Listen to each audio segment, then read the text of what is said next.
Olá, meus irmãos. Hoje nós vamos falar um pouquinho sobre culpa e responsabilidade. Até quando a nossa capacidade de sentirmos culpados realmente é limitante? Até que ponto nós somos realmente responsáveis pelas situações adversas em nossas atitudes? Há uma série de situações que são bem interessantes de trazermos aqui à baila e eu gostaria de trazer vocês com uma situação que já é vertida na questão 578 do Livro dos Espíritos, que nós vamos traçar um comentário e vamos, obviamente, através disso, podermos, sim, abrir questionamentos pessoais a respeito dessas situações e, por que não dizer, abrirmos um flanco também para um estudo mais aprofundado a respeito disso, que na realidade é um assunto que versa bem interessante dentro do foco da doutrina espírita. Bom, a questão 578 é a parte segunda do Mundo Espírita ou Mundo dos Espíritos. Capítulo 10, das ocupações e missões dos Espíritos. Questão 578. Poderá o Espírito, por própria culpa, falir na sua missão? Sim, se não for um espírito superior. A linha A. Que consequências lhe advirão da sua falência? Resposta do Espírito da Verdade. Terá que retornar à tarefa, essa é a sua punição. Também sofrerá as consequências do mal que haja causado. Bom, essa situação aqui na realidade adverte a razão de uma responsabilidade do espírito para com a missão que lhe foi desempenhada. Bom, o que vem a isso a ver com a questão de culpa? Na verdade, nós estamos falando sobre falha. E essa falha, ela verte alguma posição que na realidade vem a admitir que haja culpa? Então, onde está esse flanco entre falha e culpa? Muito bem. Se, logicamente, o Espírito da Verdade adverte que terá que retornar à tarefa, terá que voltar, essa é a sua punição, tá? E sofrerá as consequências do mal que haja causado. Então, aí na realidade, nós já estamos falando de mal causado por conta de uma falha, mas que por que a falha ocorreu? No caso, por exemplo, vamos fazer uma suposição mais lógica, o ocorrer dessa falha. Será que houve culpa dessa falha? O espírito que na realidade estava desempenhando a sua condição de missão? Então, para que nós possamos esmiuçar isso, tem comentários aqui do espírito Miramês, da obra Filosofia Espírita, que eu gostaria de trazer para todos, o que na realidade vai, vamos dizer, ilustrar melhor essa condição sobre esse detalhamento em relação à situação do espírito como um todo, tá? Então eu vou abrir aqui para a gente poder traçar esse comentário em relação a essas atitudes. Eu vou ler, logicamente, e nós vamos comentando essas situações à medida. Falir na missão é uma expressão que nos parece um pouco dura, mas para expressar na linguagem que usamos, o termo é aceito nas linhas da justiça. O missionário pode minguar sua tarefa e prejudicar aos que se encontram em seu caminho, vendo e absorvendo suas lições pelos canais do exemplo. Então aqui ele já começa com uma situação que, logicamente, é uma situação pontual. Na realidade, uma definição dita, vamos dizer assim, perfeitamente plausível pelo mundo espiritual no que se refere a uma atitude falha de missão. Então, essa falha, há uma certa questão de culpabilidade exatamente pelo fato do prejuízo causado por essa falha a outrem, as pessoas que estão direta ou indiretamente ligadas à sua situação. Muito bem, então vamos dar prosseguimento para nós podermos então dar mais esclarecimentos sobre esses detalhes do espírito Miramês. Os espíritos superiores, aqueles que preparam e avalizam a reencarnação do missionário, são conscientes de que o reencarnante pode falhar nos seus labores junto aos homens, medindo e sabendo o tamanho da sua evolução espiritual. Mas isso faz parte do seu aprendizado. A Terra é uma universidade, onde o espírito recolhe suas experiências e acumula valores no coração da vida. É preciso que se saiba que ninguém falha na sua missão totalmente. Sempre há o que aproveitar para a sua instrução, mesmo porque o mal que ele causar responderá por ele, por vezes voltando em outro instrumento físico para terminar a sua tarefa. O espírito não retrocede, ele cada vez mais cresce em todos os rumos da verdade.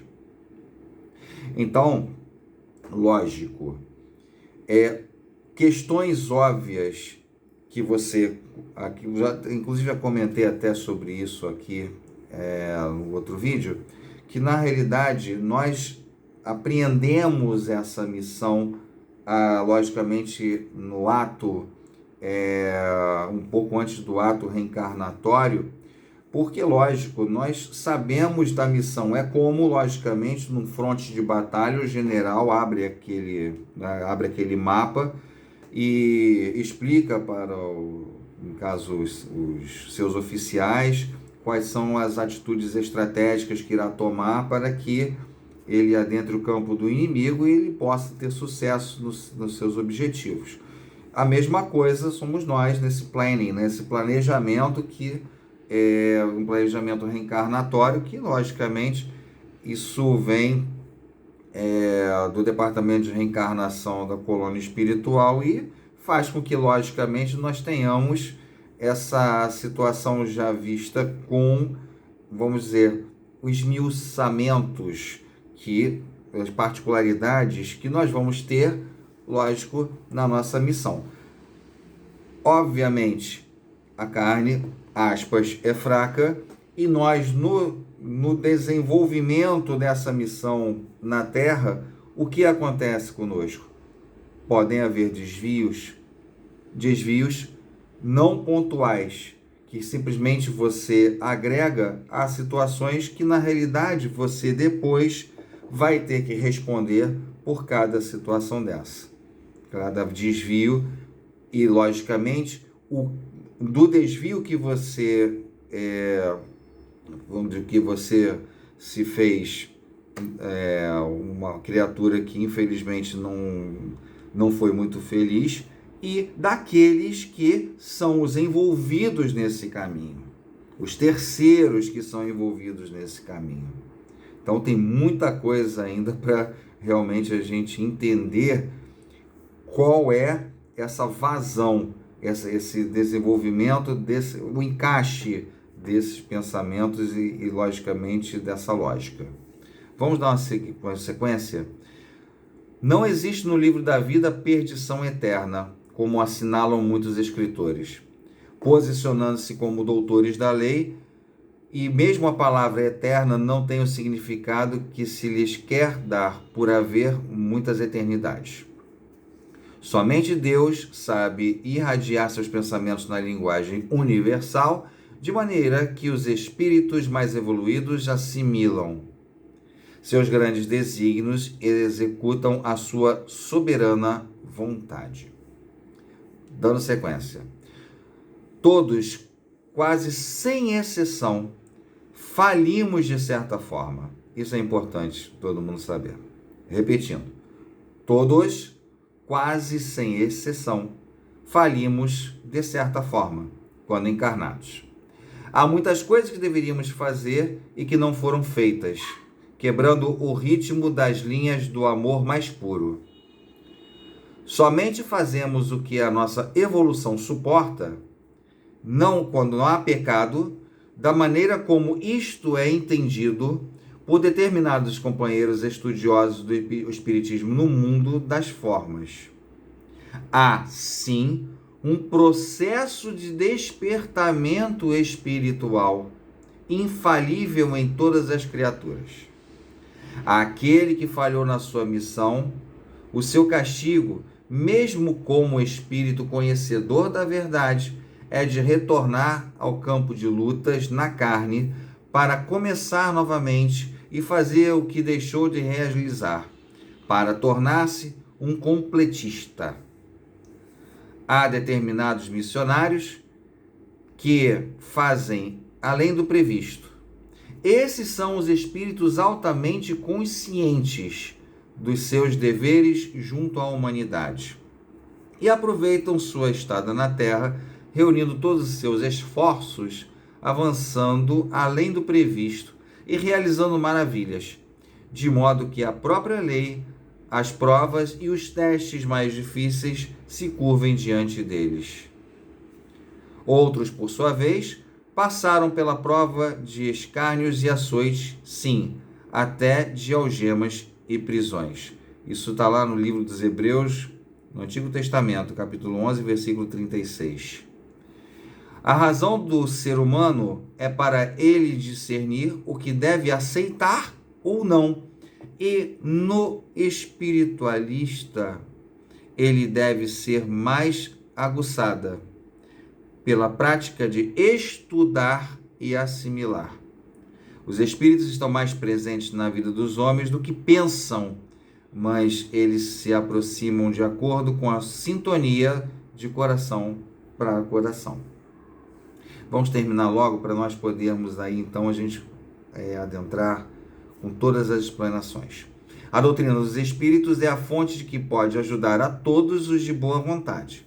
Ele amplia os seus conhecimentos, os conhecimentos do discípulo da verdade, para que ele possa saber os caminhos que deve percorrer. Antes de tudo, deve saber que não pode se esquecer de Jesus, que exerce influência em seu coração, para que possa acertar com maior segurança. Nós ali temos um termo engraçado, completistas.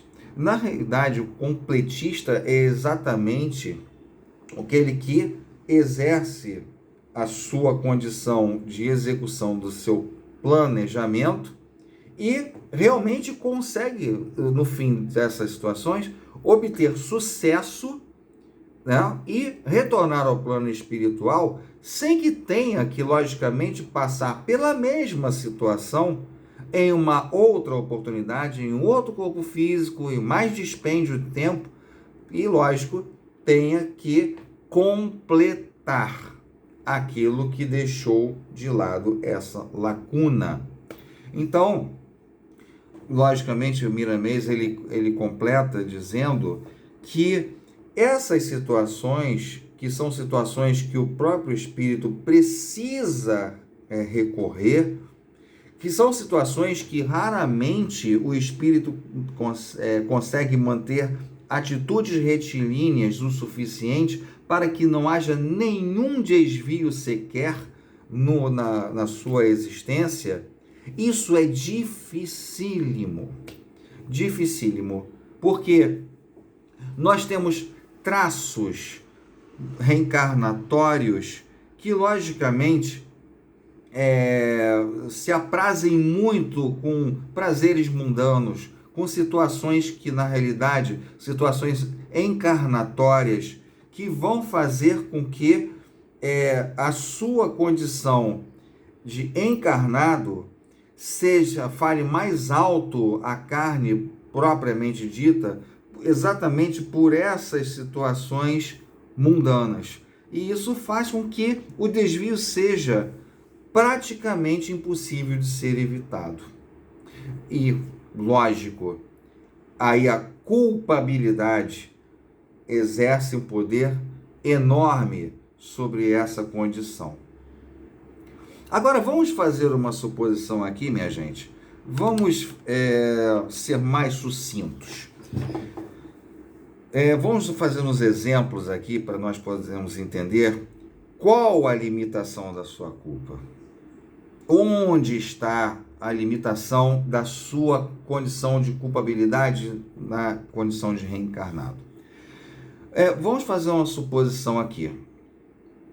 Você, na realidade, é uma pessoa que faz exatamente aquilo que tem que ser feito dentre as situações do ser humano, em detrimento a seguir os passos do mestre. Como assim? Ser uma pessoa religiosa, ou pelo menos culta, ser uma pessoa aprazível à família, ser uma pessoa que na realidade seja, vamos dizer, enfim, tenha atitudes retilíneas o suficiente para manter aquele padrão.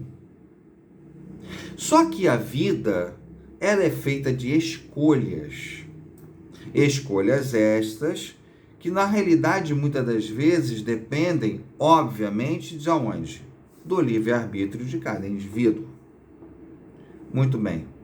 Então, aquela atitude daquele homem, daquela mulher, mantendo a atitude linear, padrão, que não haja nenhuma interferência externa por prazeres, pela luxúria, pelo egoísmo, enfim, por sentimentos deletérios quaisquer. Então, aquela pessoa, ela está indo por aquele caminho, seguindo. E, por uma situação óbvia, ele tem que escolher, numa bifurcação, se vai para a esquerda ou se vai para a direita. Se vai para a esquerda, é um tipo de objetivo. Se vai para a direita, é outro tipo de objetivo. Mas um deles, que ele ou ela não sabem, um desses caminhos vai levar exclusivamente à sua falência. Falência em que sentido? Financeira e moral. Estou fazendo suposições. E ele escolhe exatamente este caminho que vai levar este indivíduo para a falência moral e financeira. Qual a razão de culpa deste indivíduo? Pensaram? Pois é. Ele estava, ou ela estava investido da mais absoluta das situações de trabalhador honesto, de chefe de família ou de mãe de família, de atitudes positivas, de elevação, mas pelo seu caminho de prova, automaticamente ele escolheu o caminho errado. Qual a razão de culpa dessa pessoa? Gente, nenhuma. São escolhas. Deus é infinitamente justo e bom. perdoa-nos por todas as nossas atitudes equivocadas, completamente. Só que temos que ter a noção de que tudo há limites. Se você faz o planejamento de um assalto e bota a sua gangue, você é só o planejador, você vai fazer toda a esquematização daquele roubo. E automaticamente você arquiteta todos os detalhes, momento de que vão pegar um carro, de que vão assaltar o banco, de que vão fazer todas as situações, aonde está o dinheiro e tudo mais. E na realidade, pessoas são feitas reféns e por alguma falha desse planejamento ou falha desses elementos dessa gangue, acabam matando reféns. Você fez só o planejamento, mas qual é a razão da sua culpa? A razão total. Porque você arquitetou. E aqueles que participaram também tenham seu quinhão de culpa, ainda mais que executaram inocentes. Mas se for uma situação como essa, óbvio, isso está na cara. Não tenha dúvida que a responsabilidade é total de todos. Agora, se você cita para uma pessoa, por exemplo, aconselhamento, se você aconselha para uma pessoa que você tem que ser, olha, é melhor você seguir por esse caminho. Siga para o caminho do bem, siga para o caminho do exemplo, siga para... Não, você faz, assim como eu faço lá no Self, exatamente isso, é aconselhamento. Né? O atendimento fraterno é isso. Você aconselha pessoas muitas das vezes que estão com problemas seríssimos. Agora, a pessoa segue, pode seguir. Mas a pessoa muitas das vezes não quer seguir aquilo, não. Eu acho que o Alexandre falou foi uma tremenda uma bobagem e vai seguir o que ele achar que deve. Então a razão de culpa, ela tem que ser mensurada. Nós não podemos sentir culpa de tudo. Se uma pessoa que eu atendo cometeu, Deus me livre e guarde, comete suicídio, será que eu sou responsável? Só se eu tiver falado, filho, se mata, porque é a única opção. Lógico que eu não vou falar uma coisa dessas, porque isso é uma situação que, obviamente, ainda mais para uma pessoa que está propensa à execução sumária da sua vida, lógico, isso vai me abrir uma cratera dentro do meu aura aqui, simplesmente eu vou responder por isso. Agora, eu faço um aconselhamento, uma pessoa para que possa produzir o bem, e ela dar cabo da própria vida, logicamente isso é uma coisa que eu não tenho a menor responsabilidade. Houve uma tentativa de poder fazer com que essa pessoa, ela mudasse o quê? A condição da consciência, porque a consciência dela está completamente invertida.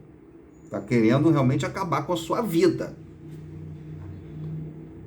Então, qual é a razão de uma culpa como essa? Ele, logicamente, é o responsável por conduzir a situação de suicídio. Então, a pessoa se mata e com isso, o que vai absorver? Débitos. E uma série de consequências que, logicamente, todo suicida tem. Que leva, às vezes, 1 século ou mais para ser reparado. Mas as pessoas, elas têm que ter a consciência do auxílio, a consciência do seu caminho.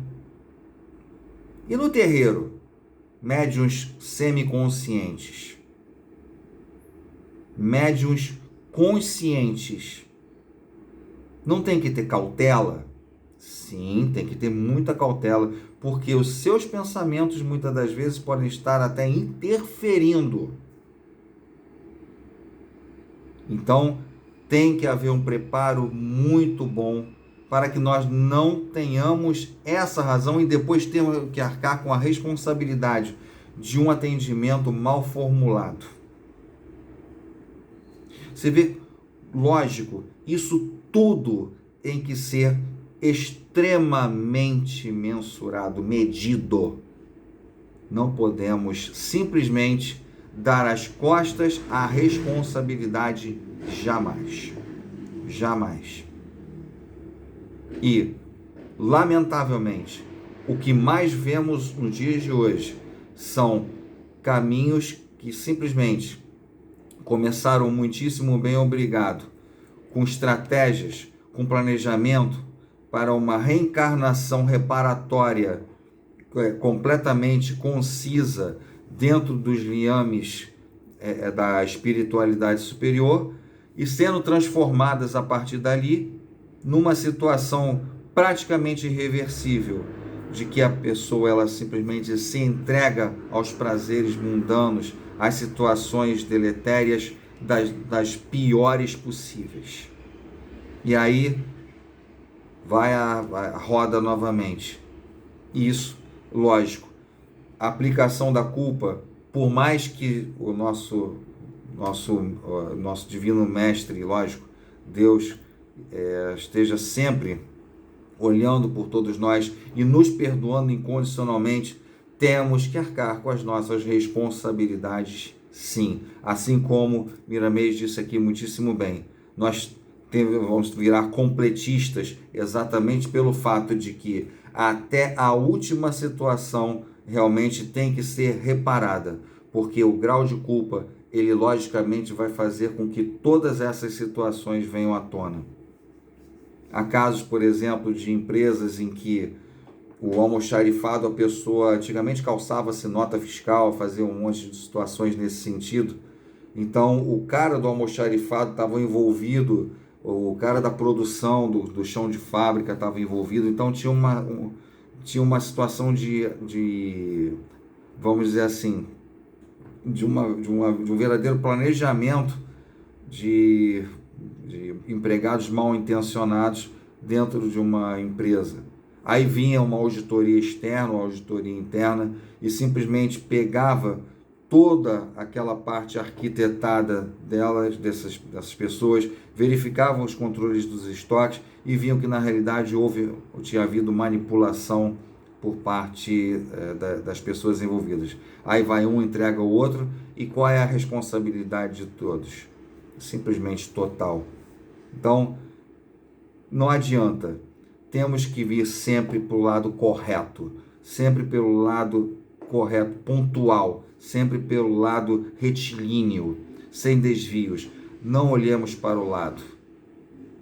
Não olhe para trás, não olhe para os lados, olhe para a frente e simplesmente dê a condição de que você vai escolher os seus caminhos da forma integral, lógica, pensando e sempre orando ao Pai, para que sempre possa estar condicionando os seus caminhos a serem sempre os mais retilíneos e principalmente bem escolhidos. É isso, minha gente. Por hoje ficamos por aqui.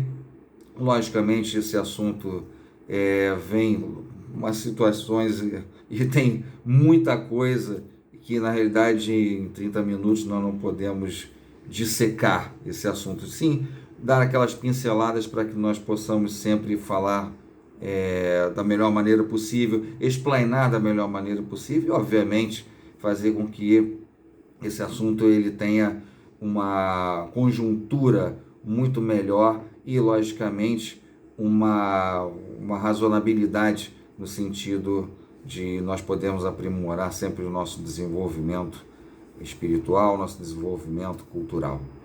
É isso, minha gente. Deixa aquele like aí pra gente e, lógico, apoia a gente aí, comenta lá, vários comentários lá no Banda Linda. Se por acaso tiver algum assunto que queira esgotar por aqui. Por favor, fique à vontade. Nós teremos maior prazer em poder atender a quem quer que seja. E lógico, isso só nos faz crescer, só nos faz ir para frente, e é isso que nós temos que fazer. É ir para frente, escolhendo os caminhos de forma responsável, ok? Um grande abraço a todos. Que Jesus ilumine o caminho de cada um, hoje e sempre, e até um próximo, se assim nosso Pai Celestial nos permitir. E, como sempre, sejam felizes.